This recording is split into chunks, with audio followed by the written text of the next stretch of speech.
Dear delegates, good afternoon. It's the time for our forum. My name is Wang Yiran.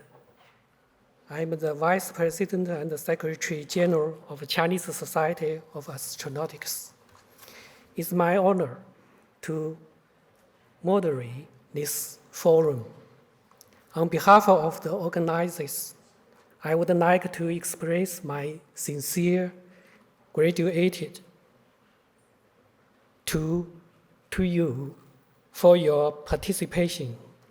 It's my pleasure to introduce you the distinguished guests presenting the forum today. Dr. Yao Jianting, the Deputy Director of the International Department of China National Space Administration. Dr. James Captain, Leader for Moon and Mars Science and Moon Utilization Manager for ESA's Directorate of Human and Robotic Exploration. Dr. Li Ming, the Director of Science and Technology Committee of China Academy of Space Technology. Dr. Fai Hart, the Deputy Secretary General of APSCO. Dr. Wang Chung, Professor of Lunar Exploration and Space Engineering Center of CNSA.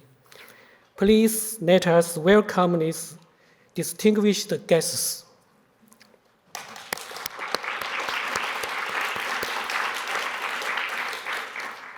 Now, Dr. Yao Jianting, the Deputy Director of the International Department of CNSA, will deliver a greeting speech. Dr. Yao, welcome on the stage, please. Good afternoon. I'm very pleased to have this opportunity on behalf of CNSA and warmly welcome everybody here to share, to discuss, and to explore all the opportunities we together regarding the lunar and the deep space. And since the beginning, we are open for everybody. And today we have a mixed team. And very soon they will answer most concerns from all of us. And our lunar program for the future. And we will let you know and what we already completed, what's going on now, and where we are going for the future. And yes, and according to our overall plan, and we also figure out another big program is International Lunar Research Station. And maybe some of you know some the concept from our presentation. Here, I would like to let you know we already start this program. And Chinese government have also approved Chang'e 6, Chang'e 7, Chang'e 8. Total 3 missions for the time being. And within 6 or 8 years, we will complete these missions. After that, maybe another a period of 10 years, we will perform the implementation for large scale, the construction for this station. And the third period, maybe after 2035, this program will phase into utilization, which means a lot of data will be available for all of us. And once again, thank you, and to hope, enjoy here, share here, discuss here. Thank you very much.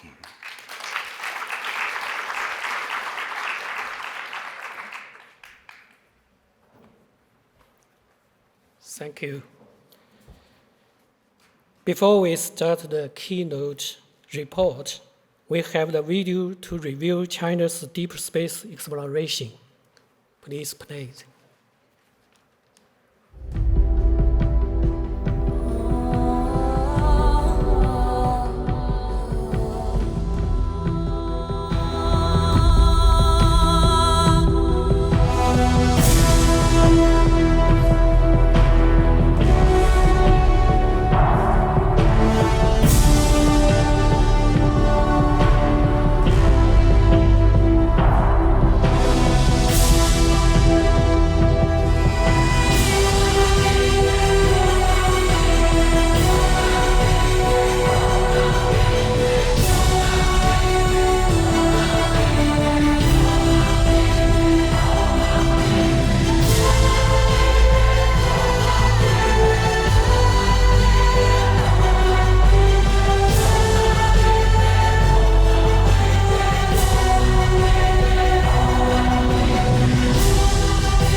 A wonderful exploration process. Thank you very much for watching. Today, our keynote speaker is Professor Wang Chung. Professor Wang works with the Lunar Exploration and Space Engineering Center of CNSA.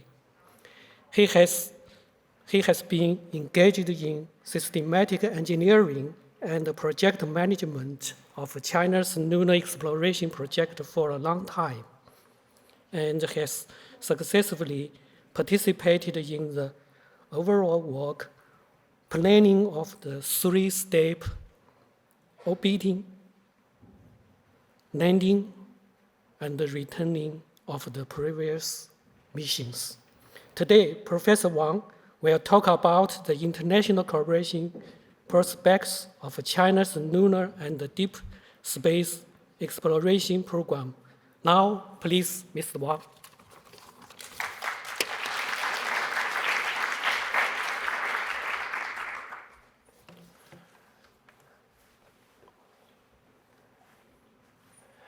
Good afternoon, ladies and gentlemen. I'm Wang Chong from the SEC of CNSA. It's my honor to introduce the prospector of international cooperation in China lunar and planetary exploration programs. Before the formal introduction, I would like to tell you the origin of the names of China's lunar and planetary programs. China is an ancient civilization of long history. The fairy tales of the goddess Chang'e flying to the moon and many poems related to the story have highlighted the history. 1,500 years ago, the great poet Li Bai of the Tang Dynasty wrote a poem about the goddess loneliness. Another famous poet, Li Shangyin, wrote a poem that guessed her regret for flying to the moon alone. So, of course, we named our lunar missions Chang'e. 2,000 years ago, a well-known poet and statesman, Qu Yuan, asked historical questions to heaven in his poem named Tian Wen.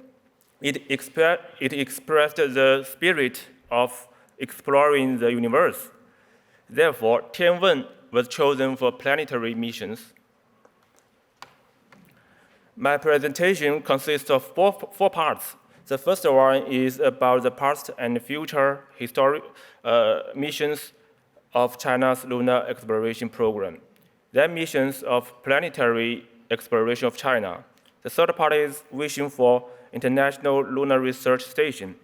Finally, I'd like to show you the progress, opportunities, and approaches of international cooperation on future missions.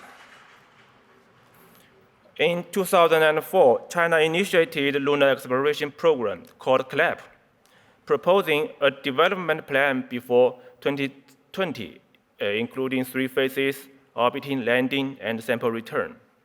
Up to date, 6 lunar missions with 7 launches have been completed, successfully achieving our planned goals. In 2021, the fourth phase of CLEP was approved by the Chinese government. The goal of phase 4 is to develop and build the basic model of Lunar Research Station, laying a ground for the construction of future lunar research station with long-term autonomous operation and short-term human presence. It consists of 4 missions: Chang'e 4, Chang'e 6, Chang'e 7, and Chang'e 8. Among them, the Chang'e 4 mission has been successful, and the rover has traveled about 1,300 meters, and the last 3 missions are under implementation.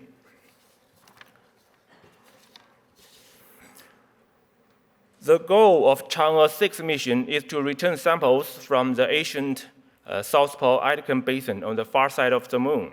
The Chang'e 6 probe consists of an orbiter, a return capsule, a lander, and an ascent vehicle, similar to Chang'e 5. Chang'e 6 will be launched between 2024 and 2025 by a Long March 5 launch vehicle. The goal of Chang'e 7 mission is to investigate resources and environment near lunar South Pole in detail. And a major scientific task is to identify the existence of the water ice in permanent shadowed regions. The mission includes 2 launches. Firstly, the Queqiao-2 relay satellite will be sent to lunar orbit in about 2024. Actually, it will support Chang'e 4, Chang'e 6, and follow-up lunar missions. so it can be themed as a common relay satellite. Then the Chang'e 7 probe consists of an orbiter, a lander, a rover, and a hopper. Will be launched in about 2026. The probe will land on about above 85 degrees south latitude. For Chang'e 8 mission, the goal is to build the basic model of Lunar Research Station. Further scientific exploration will be carried out by Chang'e 8, as well as technology demonstration of research station construction and resource utilization. The preliminary concept of Chang'e 8 probe consists of a propulsion module, a lander, a rover, and a hopper. It is planned to be launched before 2030. Here comes to the second part, planetary exploration of China. In 2016, Tian Wen 1 mission was approved by China as China's first planetary missions. Based on the experience of lunar exploration, we set a relatively higher target to realize orbiting, landing, and roving in a single mission. In 2021, Tian Wen 1 achieved its expected objectives perfectly. The Zhurong rover has traveled more than 1,900 meters, as well as the CLAP Phase 4, the Program of Planetary Exploration of China, called PEC, was also approved in 2021. The goal of PEC is to study major scientific issues like the origin and evolution of solar system by exploring terrestrial planets, giant planets, and small bodies, and form the engineering capability of exploring the solar system. PEC also consists of 4 missions, Tian Wen 1, 2, 3, and 4.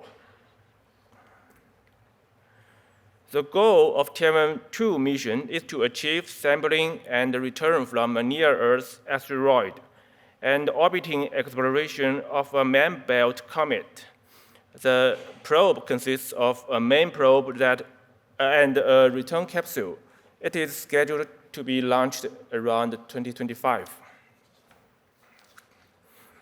For Tian Wen 3 mission, the main goal is to carry out main Mars sample return. The probe consists of an orbiter, a return capsule, a lander, and an ascent vehicle. In current preliminary concept, there are 2 launches, which respectively send the lander-ascender combination and the orbiter-returner combination into orbit.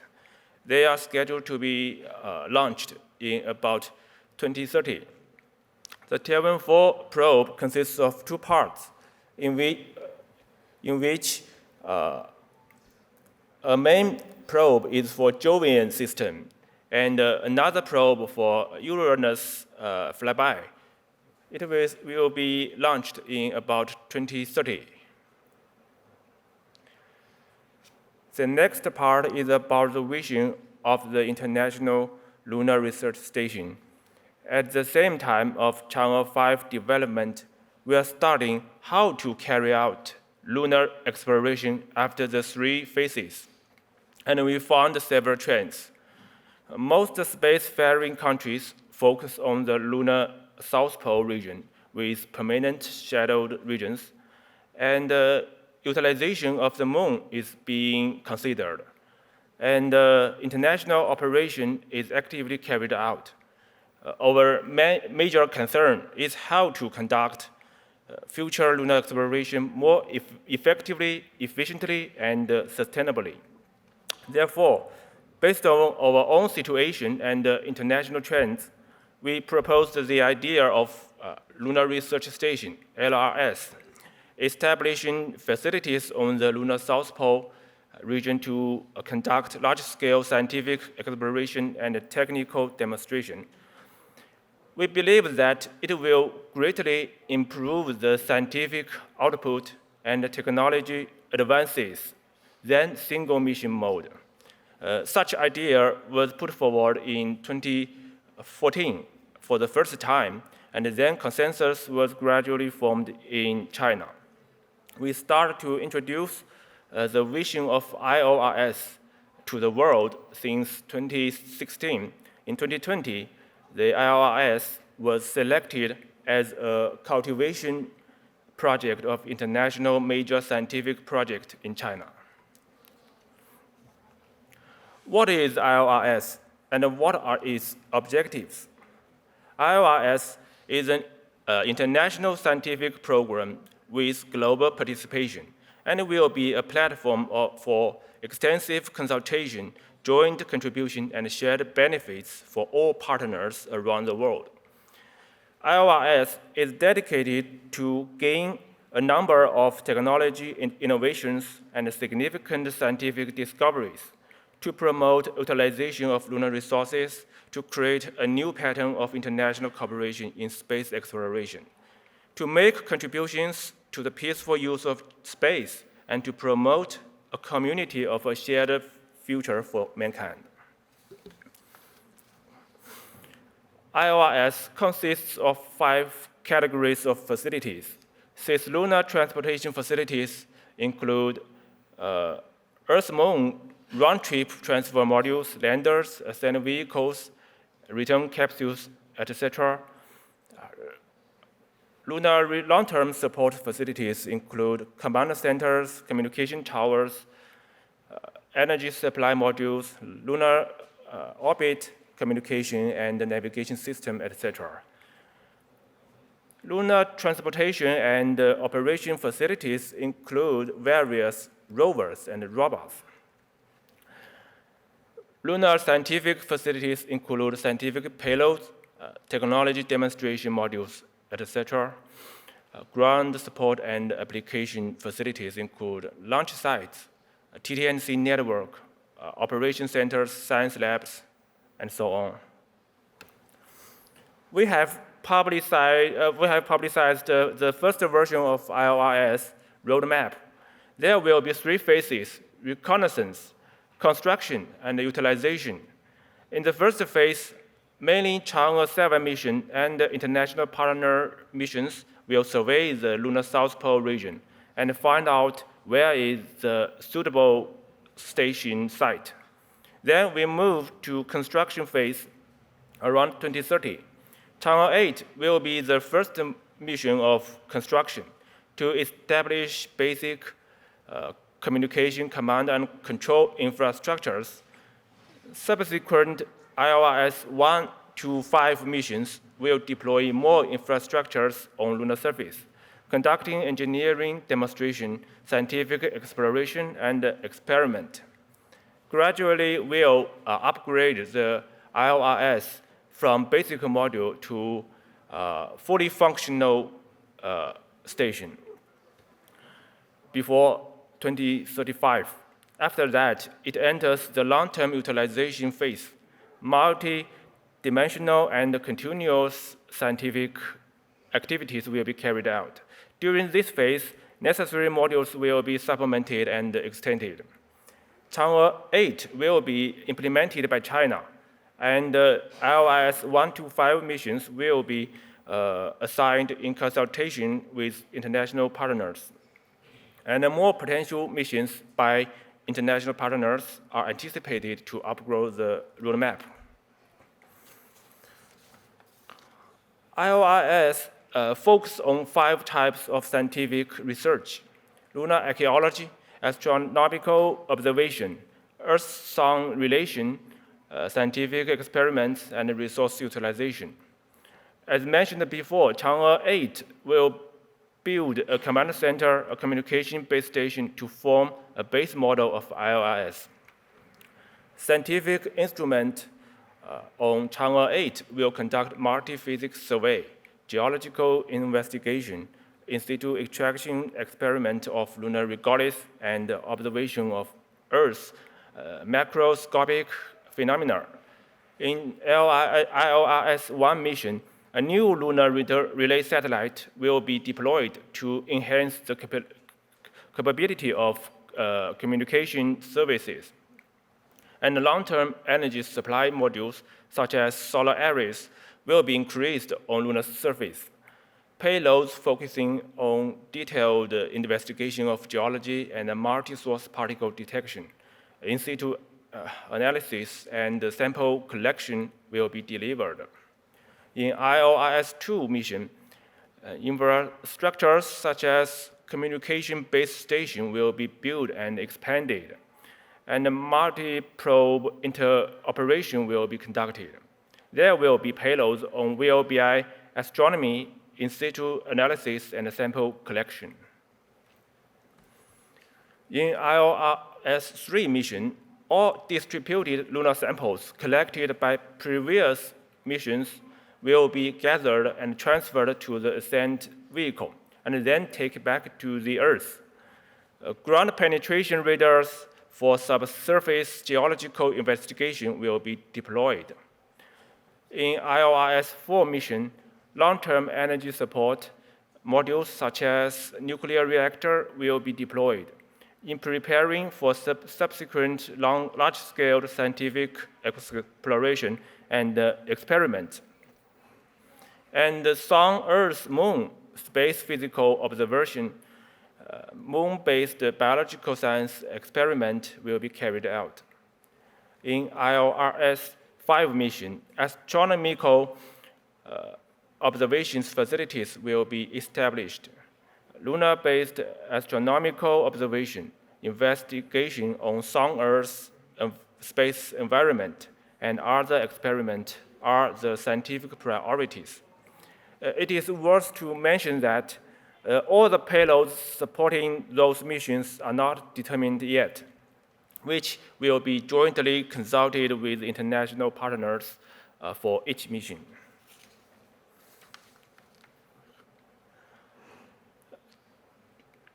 China has always attached great importance to international cooperation in space exploration activities since Chang'e 1. For example, TT&C cooperation with ESA and other countries for Chang'e series missions and the Tian Wen 1 mission. In Chang'e 4 mission, there are 4 scientific payloads, respectively from Germany, Sweden, the Netherlands, and Saudi Arabia.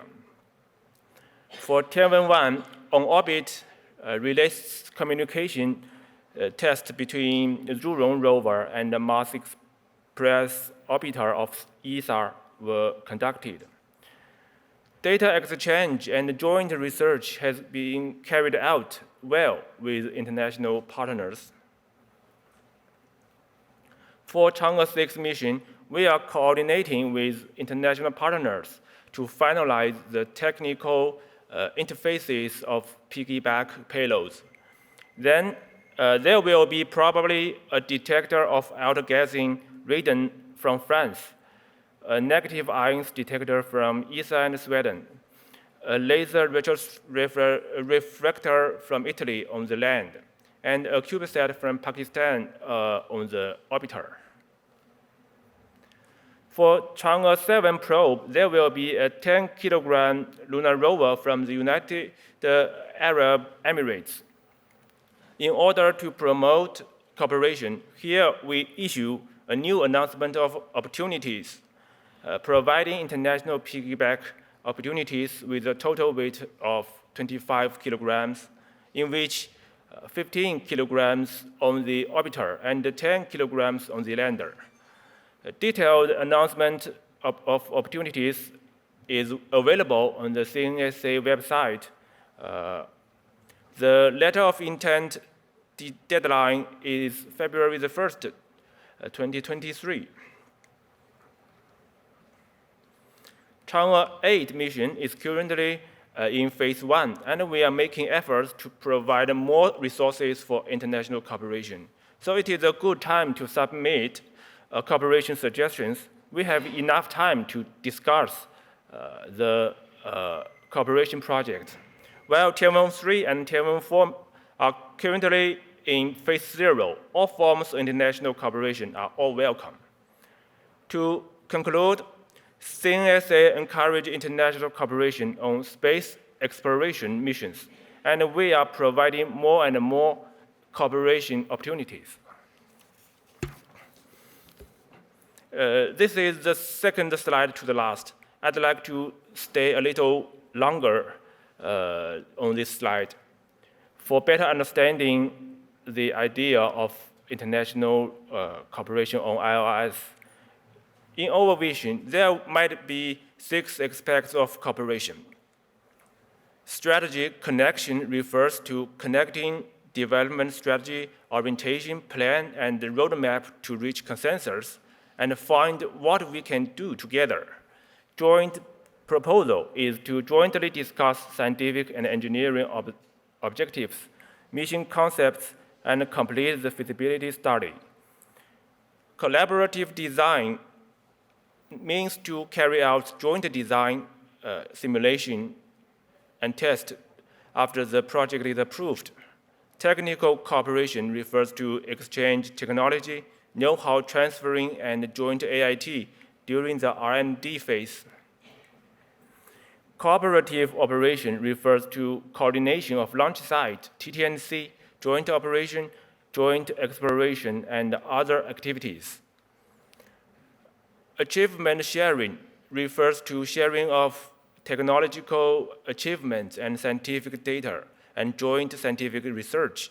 It can be summarized as openness, inclusiveness, and flexibility in development of ILRS. We would like to work with international partners to the principle of extensive consultation, joint contribution, and shared benefits. Governments, international organizations, and non-governmental agencies are all welcome at all stages, all levels, and in tangible or intangible forms. The partners can flexibly choose to join the cooperation according to their own needs and ability levels. They can land a robot at the same area to work together, or provide some equipment, or take part in the development of some joint project, or discuss and research with us together. It's hoped that the diverse and flexible forms of ILRS could facilitate effective international cooperation. Ladies and gentlemen, we sincerely welcome friends from all countries and regions to join the mission of CNSA.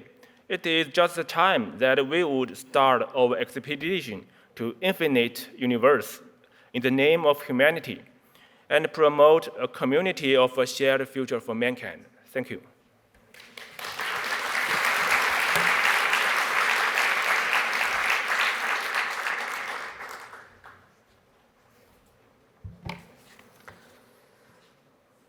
Thank you very much, Professor Wang, for your presentation of China's future plans and cooperation opportunities in lunar and deeper space exploration. Now, we will invite experts to discuss the prospects of international lunar cooperation. The panelists are Dr. Farhat, the Deputy Secretary General of APSCO, Dr. James Carpenter, lead for Moon and Mars Science and Moon Utilization Manager for ESA's Directorate of Human and Robotic Exploration, Dr. Li Ming, the Director of Science and Technology Committee of China Academy of Science of Space Technology, Dr. Wang Qiu, Professor of Lunar Exploration and Space Engineering Center of CNSA. Please welcome them onto the stage.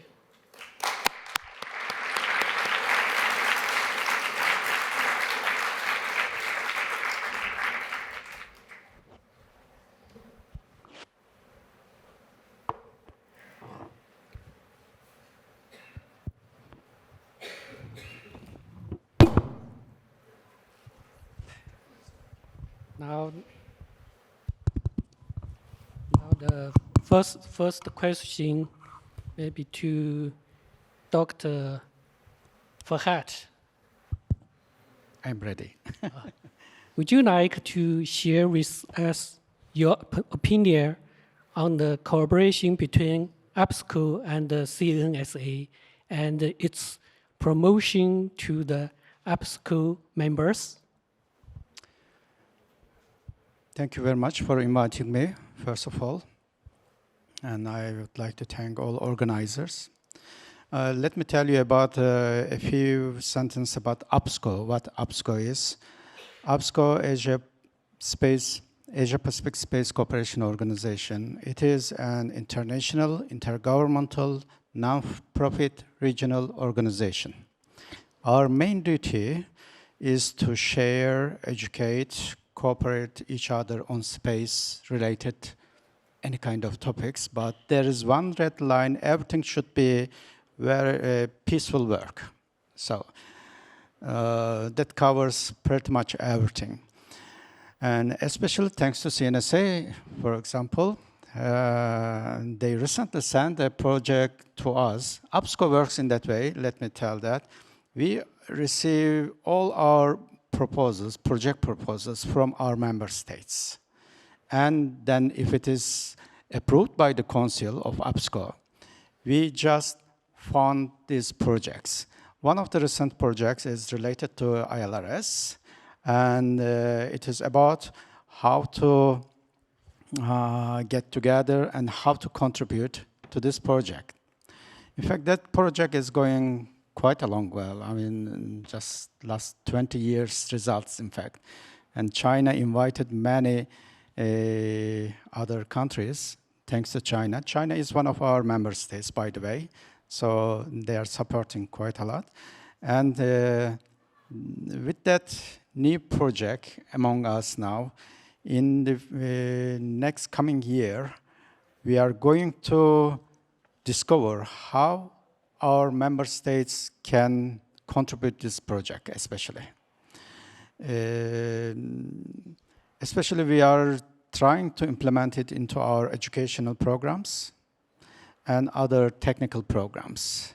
And to do that, we started even introducing to our member states this project. And sooner or later, all parties will be benefiting it in many ways. Not only ILRS, also from, I'm sure in the future, hopefully, some works to be done on the space station. Hopefully, we are looking forward to having some projects, and also even moon soil projects. Okay.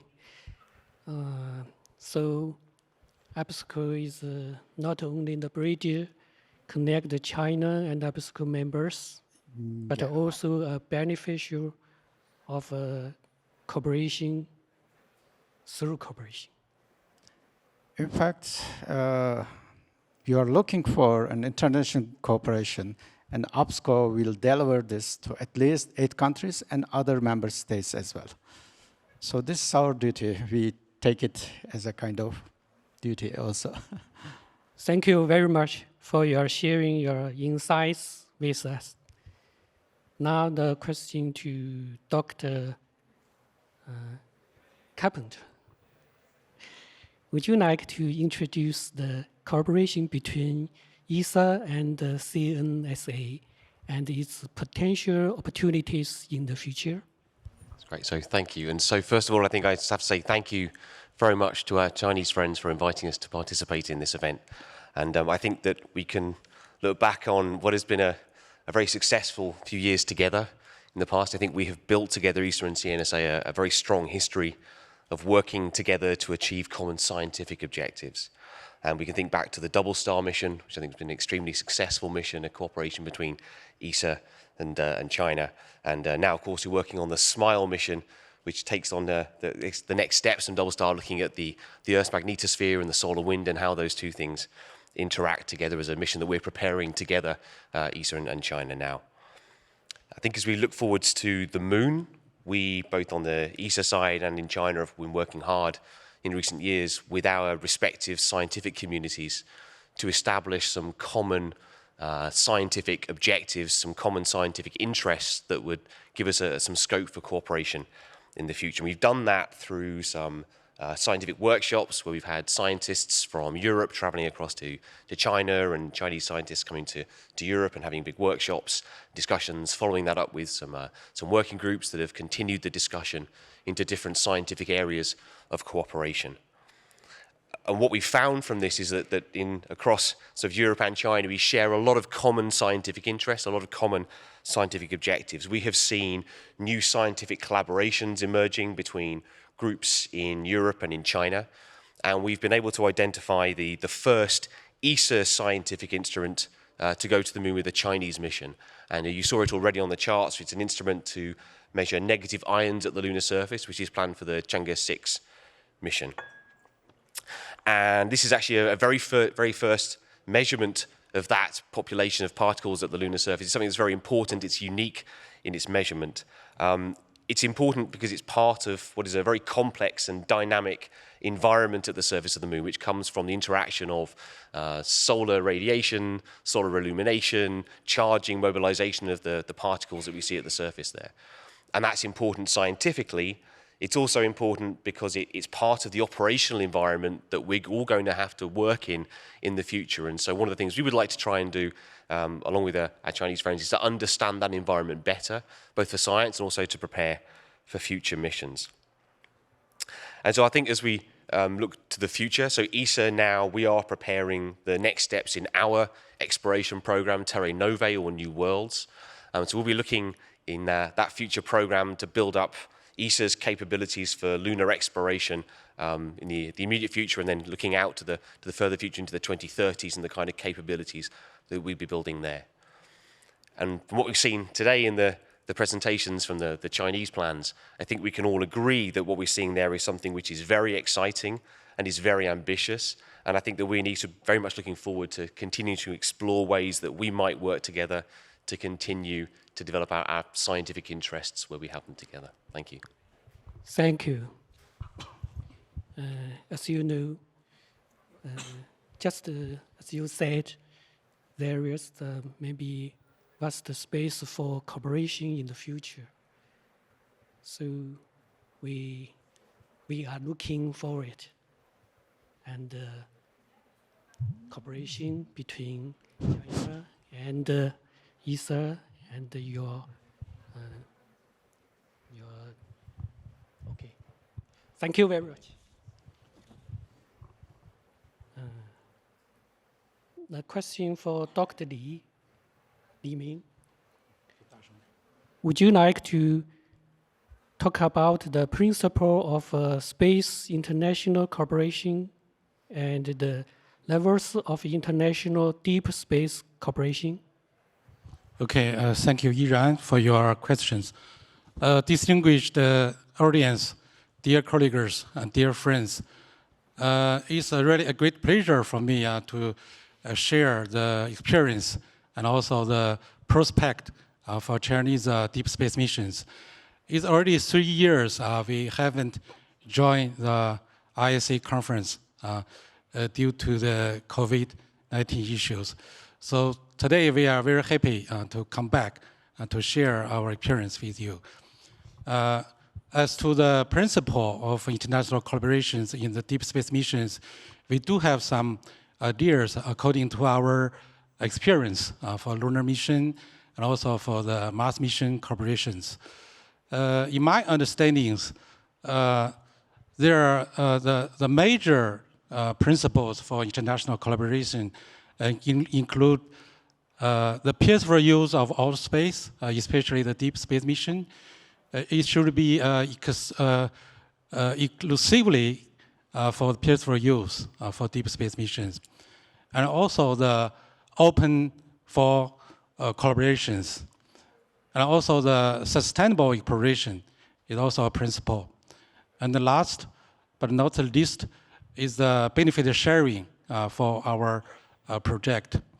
For example, talking about the open collaborations, we have partners in lunar and Tian Wen missions, not only come from the European countries, which have very strong abilities in terms of space industries and space technologies. But also we have the countries, developing countries, who has a very strong willing to develop their abilities in space, like Pakistan, like Saudi Arabia, and also other countries. And for the sustainable explorations, it's related to the mitigation of space debris and also the avoidance of interference. In these areas, CIENSA, just to give you an example, CIENSA in our Mars missions has set up a mechanism to share and to exchange the orbit data of our Mars spacecraft with the related parties in order to avoid the conjunction, the collisions, and also the interference with other missions. As to the cooperation levels, I think it can be classified in 3 categories. First category is mission and system levels. At these levels, we think the science cooperation is very important.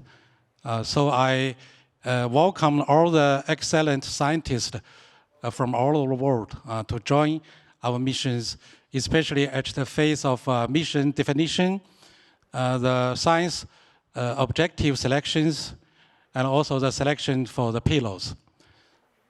The second level is subsystems and payload collaborations. In these levels, you can contribute your subsystems, especially the payload. We attach a great importance to the payload. Since we know this is the payload that determines the value of our missions. The third level is ground operations, ground cooperations, including the TTC network to provide the ability, the support to mission operations, and also the using the facilities on the ground to do the data analysis and also analysis for the samples. Also, we provide the opportunity for the capability building with the special consideration for the developing countries. For example, to make some construction for the ground facilities and also to providing the trainings for the young professionals and the young talents. So to summarize my ideas, any nations can join Chinese deep space missions at any stage, in any levels.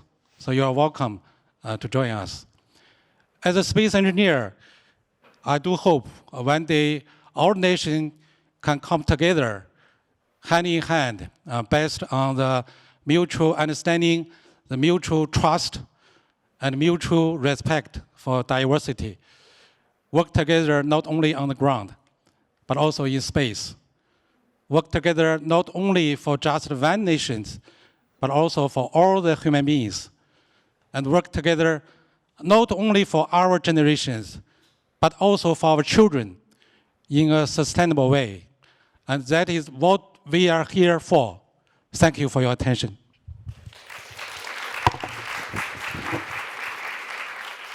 Thank you very much for sharing your insights for us. A question for Mr. Wang. As the engineering technician, what substantial help do you think that the international cooperation has brought to you? Thank you for your question, Mr. Wang. Yeah, I think it is really helpful for us to re-examine in our mission, including the design, the process, the research, the operation, and so on. Both sides can benefit from the examination. On the technical level, during the discussion and the coordination, we can find the differences between both sides on such as standards, on test specifications, and even the idea of design, so that we can rethink why and whether the parameters can be adjusted.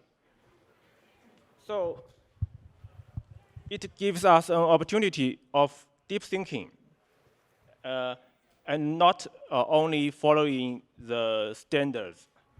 On the scientific level, scientists of both sides can benefit from a data exchange and joint research.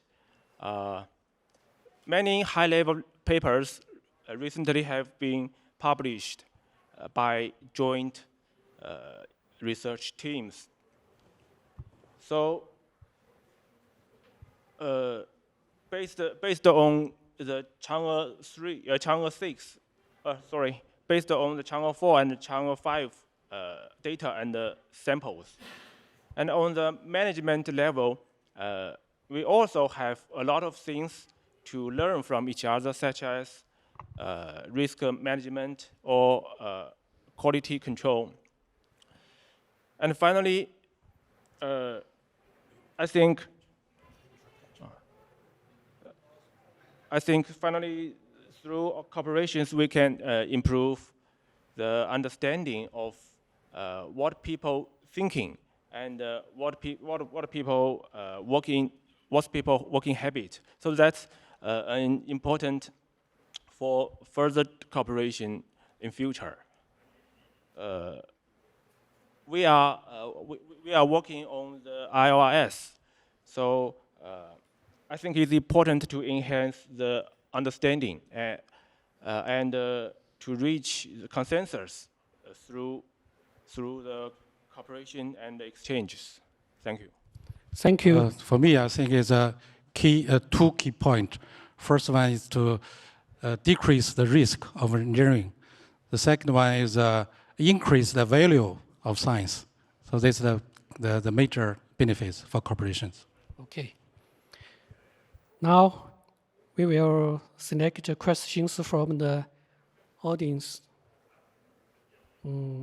As time is limited, we can only ask 2 questions.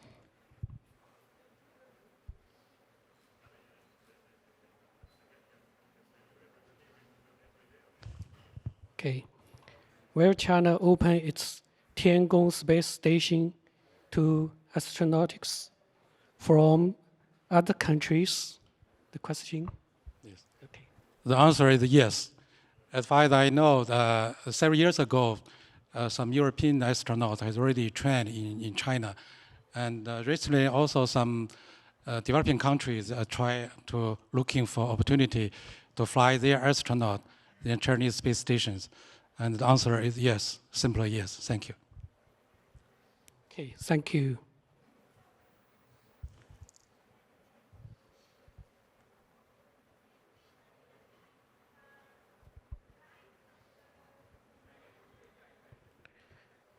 What type of orbits is China looking into for lunar exploration and getting to and around the lunar orbit? Oh, okay.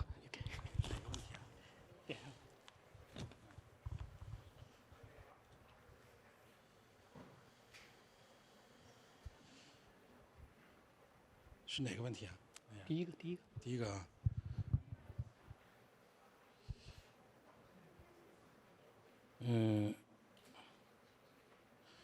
The question is, when is the next launch of Tiangong components?